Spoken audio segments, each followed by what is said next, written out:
Good morning, friends. I'm Dr. E. In previous videos, we talked already a little bit about the Calling Queen Challenge, and we already started exploring the options you guys have to kind of try to face this challenge in your catteries. Today, let's focus on the medical alternatives that are available to you if you want to try to prevent this. And there are medical alternatives that exist today. Some of them consist in the use of, in the past we were using progestin. So progestins are progesterone analogs, basically contraceptive pills for cats that will stop the reproductive activity. We gave them for many years. They are around for more than 40 years now. And today we know that if you use them for too long, if you use them for a very long period of time, again, it's progesterone analogs. It acts like progesterone. And those compounds are way more potent and act for way longer than natural progesterone. So you can end up, it definitely increases the risk of mammary tumors, fibroadenomatosis, pyometra, cystic endometrial hyperplasia, all those diseases related to progesterone secretion.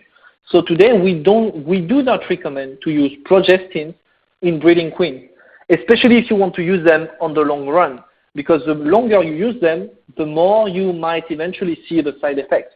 This is not something we would recommend today. So there are very interesting options on the market today, and one of them is what we call GnRH agonist implants. So maybe some of you heard about those implants.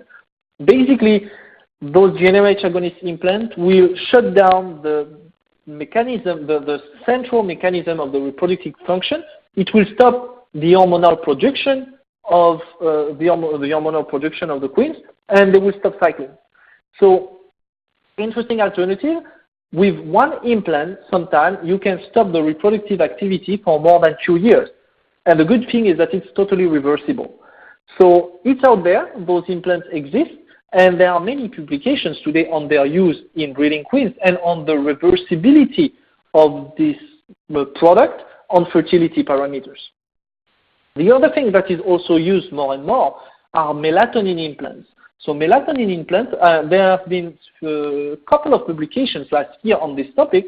Basically, you give them to the queens, and they will then receive a high amount of melatonin for a certain time. And remember, when there's a lot of melatonin, it blocks the reproductive activity. So melatonin implants are interesting alternatives to consider. And typically, when you use one, it will stop the reproductive activity for approximately 3 months.